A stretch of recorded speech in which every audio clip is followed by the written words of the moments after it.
अगर मैं आज मरने वाला हूँ तो क्या मैं वही कर रहा हूँ जो मैं वाकई करना चाहता हूँ? ये वो सवाल था जो स्टीव जॉब्स हर रोज खुद से पूछते थे। लेकिन एक लम्हे के लिए सोचे, अगर स्टीव जॉब्स कभी पैदा ही ना होते तो क्या आज एप्पल, आईफोन या आईपैड भी मौजूद होता? क्या हम आज भी बटन वाले मोबाइल इस्तेमाल कर रहे होते? ये कहानी है एक यतीम बच्चे की जो नहायत गुर्बत में पला बढ़ा, जिसे स्कूल में निकम्मा कहा गया, जिसने कॉलेज छोड़ दिया, जिसे अपनी ही कंपनी से निकाल दिया गया, लेकिन फिर वही बच्चा पूरी दुनिया की टेक्नोलॉजी का बादशाह बन गया। ये कहानी एक ऐसे ज़हीन इंसान की है जो अपनी जिंदगी में सब कुछ हार गया लेकिन फिर सबसे बड़ी वापसी की। कैसे? चलिए जानते हैं स्टीव जॉब्स की जिंदगी की हैरानकुन कहानी। ये कहानी एक ऐसे बच्चे की है जो पैदा होते ही यतीमी के अंधेरे में था, लेकिन किस्मत ने इसे दुनिया के सबसे बड़े ब्रांड का बानी बना दिया। 24 फरवरी 1955 को सैन फ्रांसिस्को में स्टीव जॉब्स की पैदाइश हुई, लेकिन इनके हकीकी वालिदैन अब्दुल फाते जंदली, जो शाम से ताल्लुक रखने वाले एक मुसलमान प्रोफेसर थे, और जोइन कैरोल शिबल, जो एक अमेरिकी तौलबा थी, ने इन्हें गोद देने का फैसला कर लिया। यहाँ किस्मत ने पलटा खाया और जॉब्स को पॉल और क्लारा जॉब्स ने गोद ले लिया, जो एक दरमियाने तबके के जोड़े थे। पॉल एक मशीन मैकेनिक थे और क्लारा एक अकाउंटेंट, लेकिन जॉब्स हमेशा खुद को मुख्तलिफ महसूस करते थे। वो रवायती तालीम में ज्यादा दिलचस्पी नहीं रखते थे, बल्कि शुरू से ही चीजों को अलग करके समझने और नई नई इजादें करने की दिलचस्पी रखते थे। स्कूल के दिनों में ही वो इलेक्ट्रॉनिक्स के दीवाने बन गए और एक हैरत अंगेज शौक पैदा हो गया कंप्यूटर और टेक्नोलॉजी का। बचपन में वो इतने ज़हीन थे कि इनके असातिज़ा ने इनके वालिदैन को मशवरा दिया कि वो स्टीव को 2 ग्रेड आगे बढ़ा दिया जाए, लेकिन जॉब्स ने हमेशा अपनी दुनिया खुद बनानी थी और वो वक्त आ चुका था कि आप यकीन करेंगे कि जिस शख्स ने दुनिया की सबसे इनकलाबी टेक्नोलॉजी कंपनी बनाई, वो अपनी तालीम ही न मुकम्मल कर सका। स्टीव जॉब्स बचपन में ही एक गैर मामूली ज़हीन बच्चा था, लेकिन इनकी रवायती तालीम में ज्यादा दिलचस्पी नहीं थी। स्कूल में इनका ध्यान ज्यादातर इलेक्ट्रॉनिक्स और इजादात पर होता था और वो आम मज़ामीन को बोरिंग समझते थे। हाई स्कूल के दौरान जॉब्स एक शरारती तालिबे इल्म थे। वो अक्सर उस्ताद को चालाकी से उलझा देते और इनके सवालात से इन्हें हैरान कर देते। जब वो 13 साल के थे तो इन्होंने एचपी के बानी बिल हेवर्ड को फोन करके कुछ इलेक्ट्रॉनिक्स पार्ट मांगे। बिल हेवर्ड जॉब्स की जहानत से मुतासर हुए और इन्हें एचपी में इंटर्नशिप दे दी। 1972 में वो रेड कॉलेज में दाखिल हुए, लेकिन सिर्फ 6 माह में इसे छोड़ दिया। इन्होंने कहा, ये मेरे वालिदैन की सारी बचत जाया कर रहा था और मैं नहीं जानता था कि मैं अपनी जिंदगी में क्या करना चाहता हूँ। लेकिन यहाँ एक दिलचस्प मोड़ आया। जॉब्स ने कॉलेज छोड़ने के बाद भी वहाँ कुछ मखसूस क्लासेस लेना जारी रखी, खास तौर पर खताती की क्लास, जिसने बाद में एप्पल की खूबसूरत फोर्स और डिजाइन में अहम किरदार अदा किया। स्कूल में इन्हें रहने के लिए जगह नहीं मिलती तो वो दोस्तों के कमरों में फर्श पर सोते और खाने के लिए खाली बोतलें बेचते थे। स्टीव जॉब्स ने जिंदगी में एक बहुत बड़ा सबक सीखा। रवायती तालीम कामयाबी की जमानत नहीं, बल्कि सीखने का शौक ही असल ताकत है। स्टीव जॉब्स का बचपन आम बच्चों से बिल्कुल मुख्तलिफ था। वो खेलने की बजाय इलेक्ट्रॉनिक्स और सर्किट में ज्यादा दिलचस्पी लेते थे। जब दूसरे बच्चे खिलौनों से खेल रहे होते, तब जॉब्स सर्किट और मशीनों को खोलकर देख रहे होते कि वो कैसे काम करती हैं। इनके वालिद पॉल जॉब्स एक मैकेनिक थे और वो स्टीव को छोटी उम्र से ही इलेक्ट्रॉनिक्स के बारे में सिखाते थे। वो पुरानी मशीनें और टीवी खोलकर इन्हें दोबारा जोड़ने की कोशिश करते। इसी तजस्सुस ने जॉब्स के जहन में इजाद करने का शौक पैदा किया। हाई स्कूल में जॉब्स की मुलाकात टियो वज़ानिक से हुई, जो इलेक्ट्रॉनिक्स के माहिर थे। दोनों की दिलचस्पी एक जैसी थी और वो मिलकर मशीनें और गैजेट्स बनाने लगे। जॉब्स और वर्जानिक ने मिलकर एक हैरत अंगेज इजाद की, एक ब्लू बॉक्स, जो लोगों को मुफ्त में तवील फासले की कॉल्स करने की इजाजत देता था। ये एक छोटा सा इलेक्ट्रॉनिक डिवाइस था जो फोन कंपनी के निजाम को धोखा देकर मुफ्त कॉल्स करने देता था। जॉब्स और वर्जानिक ने ब्लू बॉक्स बनाकर बेचना शुरू किया और ये इनका पहला कामयाब बिजनेस था। जॉब्स बाद में कहते थे, अगर ब्लू बॉक्स ना होता तो एप्पल भी ना बनता। जॉब्स और वर्जानिक ने अपनी दोस्ती को एक बड़े मकसद के लिए इस्तेमाल करने का फैसला किया। 1976 में दोनों ने अपने गैराज में बैठकर पहला पर्सनल कंप्यूटर तैयार किया। यही वो लम्हा था जिसने दुनिया में एक नई टेक्नोलॉजी की बुनियाद रखी। ये कहानी किसी फिल्म की तरह लगती है, लेकिन ये हकीकत है। एक ऐसा नौजवान जिसके पास ना कोई सरमाया था, ना कोई बड़ी डिग्री, मगर एक बड़ी सोच थी। स्टीव जॉब्स, स्टीव वर्जानिक ने 1976 में अपने घर के गैराज में बैठकर दुनिया की सबसे मशहूर कंपनी एप्पल की बुनियाद रखी। जॉब्स और वर्जानिक ने एक ऐसा कंप्यूटर बनाया जो आम लोगों के लिए था। इस वक्त कंप्यूटर सिर्फ बड़ी कंपनियों और सरकारी अदारों में होते थे, लेकिन जॉब्स ने देखा कि अगर हर घर में कंप्यूटर हो तो दुनिया बदल सकती है। इसी वर्जन के साथ इन्होंने एप्पल 1 बनाया। एक सादा मगर ताकतवर कंप्यूटर था, लेकिन सवाल ये था, ये कंप्यूटर कैसे बेचा जाए। स्टीव जॉब्स ने अपनी चालाकी और मार्केटिंग स्किल्स का इस्तेमाल किया और एक लोकल कंप्यूटर स्टोर के मालिक को कायल किया ताकि वो एप्पल 1 के 50 यूनिट खरीद ले। एप्पल के लिए बहुत बड़ा मौका था, लेकिन अब मसला था, कंप्यूटर बनाने के लिए पैसे कहां से आए। जॉब्स ने अपना वैन और वर्जानिक ने अपना कैलकुलेटर बेच दिया। ये दोनों नौजवान अपनी जमा पूंजी लगाकर अपना पहला प्रोडक्ट बनाने में कामयाब हो गए। इसके बाद एप्पल कभी पीछे नहीं हटी। 1980 में एप्पल ने स्टॉक मार्केट में कदम रखा। चंद ही सालों में अरबों डॉलर्स की कंपनी बन गई। जॉब्स अब दुनिया के सबसे नौजवान और अमीर तरीन इंटरप्रेन्योर्स में शामिल हो चुके थे। लेकिन क्या कामयाबी हमेशा रहती है? ये सोचना भी अजीब लगता है कि जिस शख्स ने एप्पल की बुनियाद रखी उसे अपनी ही कंपनी से निकाल दिया जाए। लेकिन 1985 में ऐसा ही हुआ। स्टीव जॉब्स एक इंतहाई ज़हीन मगर सख्त लीडर थे। वो चाहते थे कि हर प्रोडक्ट बेहतरीन हो, कोई भी कॉम्प्रोमाइज ना हो, लेकिन इसी के साथ वो अमले से सख्त रवैया रखते थे और कंपनी में इनकी क़यादत को चैलेंज करने वाले भी मौजूद थे। एप्पल के CEO जॉन अस्कली, जिन्हें जॉब्स ने खुद कंपनी में लाया था, वो और एप्पल के दूसरे बोर्ड मेंबर्स जॉब्स के तरीकों से ना खुश थे। 1984 में मैनकोटिश कंप्यूटर लॉन्च हुआ, जो जदीद मगर महंगा कंप्यूटर था। इसकी सेल्स तवक्को से कम रही और कंपनी में कशीदगी बढ़ने लगी। जॉन अस्कली और बोर्ड ने महसूस किया कि जॉब्स कंपनी को खतरे में डाल रहे हैं और फिर वो लम्हा आया। 1985 में जॉन अस्कली ने बोर्ड मीटिंग बुलाई और एक खुफिया प्लान तैयार किया। स्टीव जॉब्स को इनके अख्तियारात से हटा दिया जाए। जब जॉब्स को ये खबर मिली तो वो हैरान रह गए। ये मेरी कंपनी है, मैंने इसे बनाया। लेकिन बोर्ड के फैसले के सामने वो बेबस थे। नतीजा ये निकला, स्टीव जॉब्स को एप्पल छोड़ना पड़ा। जॉब्स के जाने के बाद क्या हुआ? एप्पल ने सोचा था कि वो जॉब्स के बगैर भी तरक्की कर लेगा, मगर हकीकत इसके बरअक्स निकली। जॉब्स के जाने के बाद एप्पल की सेल्स गिरने लगी, नए प्रोडक्ट्स नाकाम होने लगे, कंपनी तकरीबन दिवालिया होने के करीब पहुंच गई। एप्पल से निकाले जाने के बाद कोई और शख्स शायद हार मान लेता, लेकिन स्टीव जॉब्स के लिए ये शुरुआत थी। इन्होंने न सिर्फ अपना नया बिजनेस खड़ा किया, बल्कि बॉलीवुड और टेक्नोलॉजी की दुनिया में इनकलाब बर्पा कर दिया। 1986 में जॉब्स ने जॉर्ज लुकास की कंपनी से एक एनिमेशन डिवीजन खरीदा, जिसका नाम था ग्राफिक्स ग्रुप। जॉब्स ने इसे पिक्सआर में तब्दील कर दिया। ये वही कंपनी थी जो बाद में टॉय स्टोरी जैसी ब्लॉकबस्टर एनिमेटेड फिल्में बनाने लगी।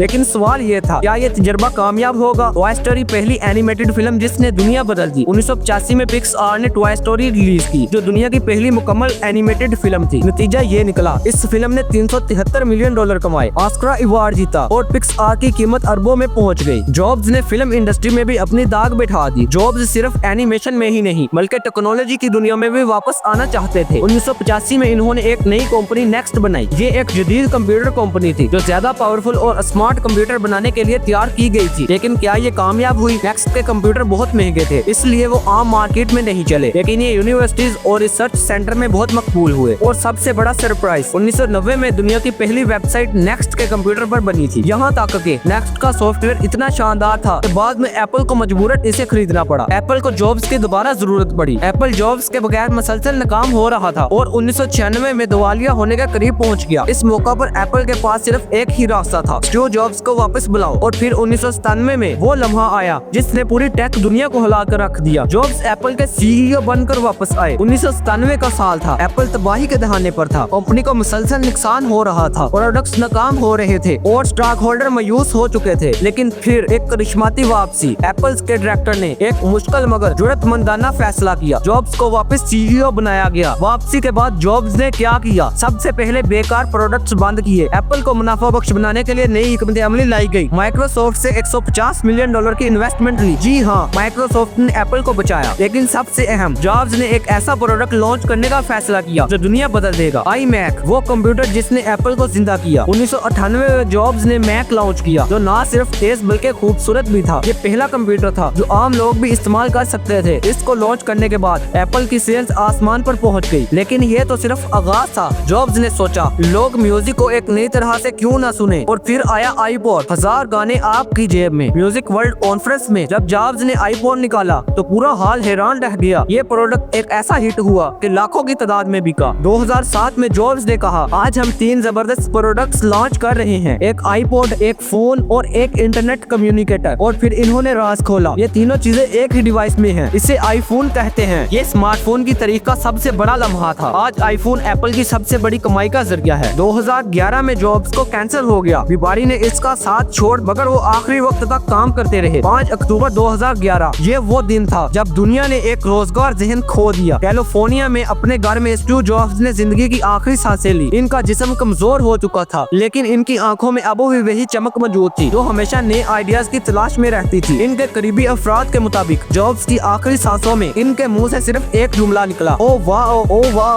ओ वाह। ये अल्फाज क्या थे? किस चीज की तरफ इशारा करते थे? शायद वो एक ऐसी नई दुनिया देख रहे थे जो हम लोग नहीं देख सकते। जॉब्स की मौत के बाद दुनिया हैरान थी। अब एप्पल का क्या होगा? क्या ये कंपनी डूब जाएगी? लेकिन नहीं, जॉब्स ने जाने से पहले सब कुछ तय कर दिया था। टॉम कुक को CEO मुंतखब किया। आईफोन के मुस्तकबिल के मॉडल्स का खाका पहले से बना चुके थे। एक ऐसी सकाफत छोड़ करके जो हमेशा तख्लीकी सोच को अपनाती बढ़ती रहेगी। एप्पल आज कहाँ खड़ा है? जॉब्स की मौत के बाद एप्पल दुनिया की सबसे कीमती कंपनी बन गया। IPhone, MacBook, iPad, Apple watch, हर चीज ने रिकॉर्ड तोड़ दिए। 2024 में एप्पल की मार्केट वैल्यू $3 ट्रिलियन से भी ज्यादा है। लेकिन सवाल ये है, क्या एप्पल वही एप्पल है? कुछ लोग कहते हैं कि जॉब्स के बगैर एप्पल की जिद्दत पसंदी कम हो चुकी है। क्या आपको भी ऐसा लगता है? लेजेंड्स कभी नहीं मरते। स्टीव जॉब्स आज हमारे बीच नहीं, लेकिन इनके ख्यालात, इनकी सोच और इनकी बनाई हुई दुनिया आज भी जिंदा है। इनके कुछ अल्फाज हमेशा याद रखे जाएंगे। अपनी जिंदगी दूसरों की उम्मीदों पर मत गुजारो, अपने दिल की सुनो और वो करो जो तुम्हें सही लगता है। तो नाजरीन, ये थी स्टीव जॉब्स की हैरत अंगेज, नाकाबिले यकीन और जज्बाती कहानी। एक ऐसा शख्स जो यतीमी से निकला, स्कूल से निकाला गया, एप्पल से निकाला गया, लेकिन हर बार पहले से ज्यादा मजबूत बनकर वापस आया। लेकिन अब सवाल ये है, क्या एप्पल कभी दोबारा वो जिद्दत ला सकेगा जो जॉब्स के दौर में थी? या अगर आज स्टीव जॉब्स जिंदा होते तो एप्पल और भी आगे जा चुका होता, या शायद एप्पल अपनी तख्लीकी सलाहियतें खो चुका है? आपका क्या ख्याल है? कमेंट्स में अपनी राय जरूर दें। अगर आपको ये वीडियो पसंद आई तो लाइक करें, सब्सक्राइब करें और बेल आइकन दबाएं ताकि आपको मजीद ऐसी जबरदस्त कहानियाँ सबसे पहले मिले। मिलते हैं अगली वीडियो में एक और ऐसी कहानी के साथ जो आपको सोचने पर मजबूर कर देगी। तब तक के लिए अल्लाह हाफिज।